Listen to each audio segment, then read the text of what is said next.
A segunda temporada mal terminou e já vamos ter a terceira ainda este ano. E aí, vaizinho e vaizinha, tudo bem com você? Eu sou Esther Tavares e sejam bem-vindos ao meu canal.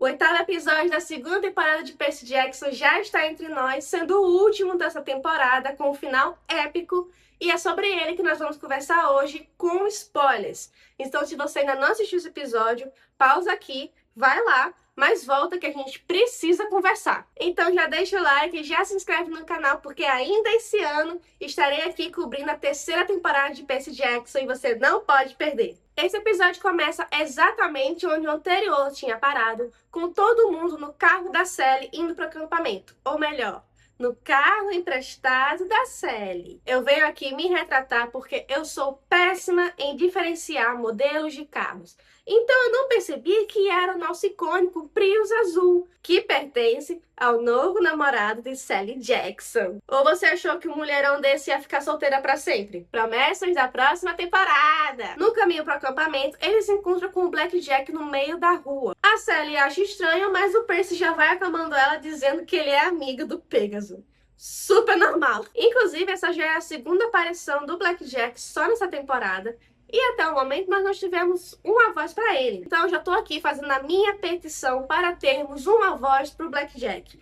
Porque esse personagem, além de ser extremamente engraçado, ele é muito icônico da saga. Então a gente quer muito ouvir os diálogos dele com o Percy. Eu espero que isso melhore já na terceira temporada. Vou colocar aqui a hashtag dublador para Blackjack. Eles recebem uma informação pelo Blackjack de que o acampamento já está cercado pelo exército do Luke e que a Clarice precisou pegar um outro caminho para conseguir chegar até a árvore. Então eles decidem que vão fazer o mesmo para tentar ajudá-la a chegar lá. E quando eles vão saindo, a Sally age como se ela fosse acompanhar eles nessa busca. E o Percy já pede para ela não ir junto. Afinal, eles vão passar pelo mesmo local onde a Sally foi atacada pelo Minotauro no ano anterior. E o Percy diz que não suportaria ver a mãe naquele mesmo local novamente. E a Sally, como sempre, compreende e vai para casa. No meio do caminho, nosso quarteto, formado por Percy, Annabeth, Grover e Tyson, interceptam um grupo do exército do Luke. E, graças ao poder do Tyson, eles descobrem que o plano deles é tomar o acampamento, mas deixar a árvore da Talha viva, para que depois eles possam usar o velocino de ouro nela e trazer a Talha para o lado deles. Afinal, o Luke tem certeza de que se a Talha estivesse aqui, ela estaria do lado dele. Só que a Annabeth fica indignada com essa afirmação do Luke, mas o Percy diz que vê sentido. Afinal, todo mundo sabe que a Talha não queria nada com os deuses, muito menos com o pai dela. Então, meio que faria sentido ela se unir ao Luke. E o pior é que eu não consigo dizer que o Percy estava errado. Principalmente quando ele diz para Annabeth que a teoria dela de que a Talha ficaria do lado do acampamento se baseia unicamente no fato delas serem amigas. Sendo que a Talha também é amiga do Luke. Então é muito plausível que ela fique dividida entre os dois lados. A Annabeth, claro, não gosta nem um pouco dessa acusação que ele faz à Talha, mas vida que segue, o acampamento está em perigo. Então nosso quarteto é interceptado por um grupo de reconhecimento do acampamento, e eles são levados como prisioneiros. Afinal, nós temos que lembrar que no começo da temporada, eles se tornaram desertores quando fugiram para tentar roubar a missão da Clarice. E nesse rolê, eles ainda descobrem que o Tântalo foi de arrasta. E para mim, já foi tarde. Então eles são levados até o Sr. D, que como sempre tenta minimizar as coisas. Ele não acerta nem Percy Jackson, chama de Peter Johnson, quanto mais levar algo a sério, né? Só que o Percy não perde tempo e explana logo que eles estão cercados por Luke e os aliados de Cronos, e que foi para esse momento que eles treinam tanto, para defender o lar deles. E assim o Percy consegue convencer o acampamento a se unir a ele e ele lidera o exército para a batalha. Enquanto isso, a Clarice também é interceptada, só que pelo Chris, aquele semideus que ela tinha um crushzinho lá no começo da temporada. E ele já chega falando para Clarice que ele acha que tem traidores infiltrados no acampamento. O que não é estranho, visto que o quarteto já tinha ouvido isso lá quando interceptou o exército do Luke. Só que quem se prova um traidor é o próprio Chris, que diz que o tempo todo estava do lado do Luke. Tá vendo só, gente? Até a Clarice, que é filha de Ares, está sofrendo por confiar em homem. Ele consegue capturar a Clarice, que, como eu já disse várias vezes nessa temporada, ela é capturada muito fácil por uma filha de Ares. E o Chris diz pra Clarice que o erro dela foi acreditar que ele era amigo dela, sendo que ela não tem amigo nenhum. Então, Chris, deixa eu te contar. Ela não achava que você era amigo não, tá? Ela achava que você era outra coisa.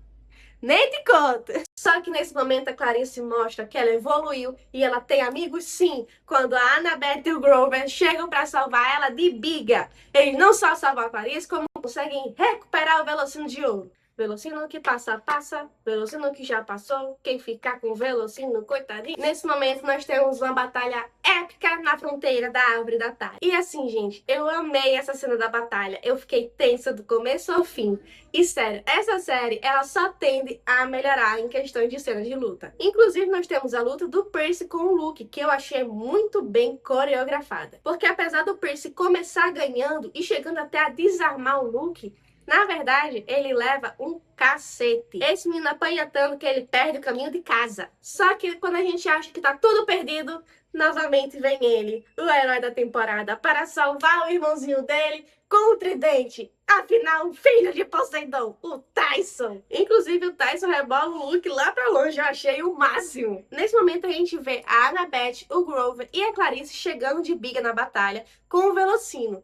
Só que a chata da Alison Smith joga uma flecha no ombro da Annabeth e ela fica ferida. Só que nesse momento o Percy tem um pensamento muito bom. Eu gostei do pensamento do menino. Ele bota o Velocino de ouro numa lança e diz pra Clarice terminar a missão. A Clarice pega a lança, joga ela na árvore, acerta, o Velocino começa a curar a árvore, restaura a barreira e a Thalia sai da árvore, já dando um choque em metade do acampamento. Inclusive, a cena dela desmanhando junto com o Percy, eu achei de um paralelo maravilhoso. Só que então a gente vê o Percy num lugar muito calminho e ele encontra o pai do ano, o Poseidon. Já diz logo pra ele que aquilo é um sonho. O Poseidon já vai explicando pro Percy que ele esteve ausente porque a guerra definitivamente já começou e já tem Titã causando nos mares e o Poseidon esteve ocupado. E para a reunião de família ser completa, aparece o Tyson. E o Poseidon já vai logo dando para ele uma proposta dele assumir uma forja do Hefesto que está no território de Poseidon. Ou seja, está no mar. Para que assim o Tyson possa forjar as armas que vão ser usadas nessa guerra. E o Tyson aceita a proposta. E ele diz que é a forma dele de agradecer por ter o Percy. Gente, eu quase que choro nessa cena, de verdade. Porque o Tyson explica pro Percy que quando ele estava nas ruas, naquele período difícil da vida dele, ele pediu aos deuses um amigo. E ele ganhou um irmão. Ele é tão fofinho! Por fim, o Poseidon diz pro Percy se preparar e ainda deixa nas entrelinhas que ele não fez um filho só para cumprir a grande profecia.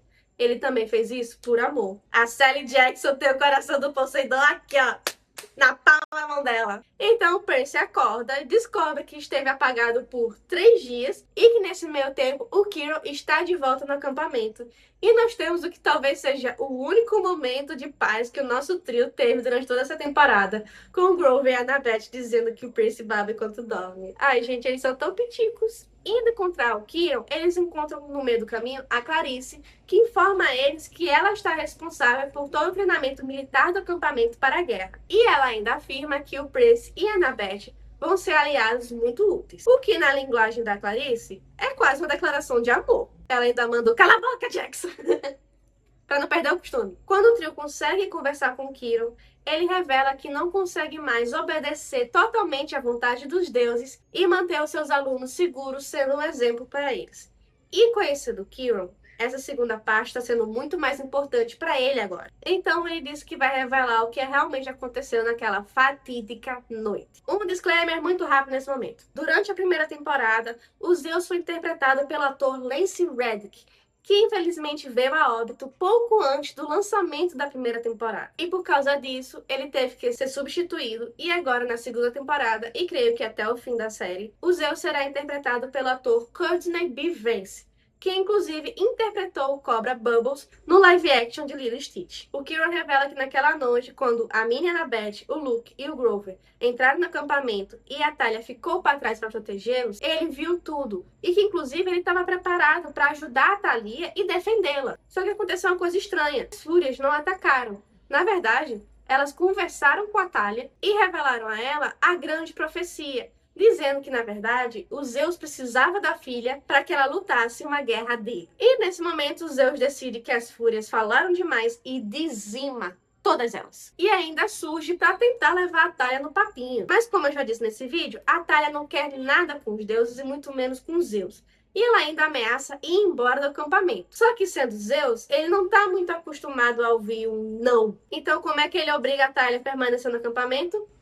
Ele transforma ela na árvore de proteção. Ou seja, no final, é tudo culpa dos Zeus. E pra mim, essa foi uma das maiores mudanças da temporada em comparação com os livros. O Grover e a Annabeth claramente se sentem enganados pelo Kiron e fala pra eles que ele só mentiu amando dos Zeus e que agora ele não tem tanta certeza que fez a coisa certa. O Kiron, ele só realmente queria proteger todo mundo. Eu não acho que ele fez isso por maldade. Como eu disse, nos livros ele realmente nunca quer o mal das crianças dele. E justo nesse momento, a Thalia entra na Casa Grande e temos o reencontro da Thalia com a Annabeth e a triste constatação de que o tempo passou apenas para uma delas. E claro, ela pergunta onde é que está o Luke. Afinal, ela ainda está naquela noite na cabeça dela. E assim acaba a segunda temporada! Eles realmente plantaram a semente da desconfiança na cabecinha do Percy.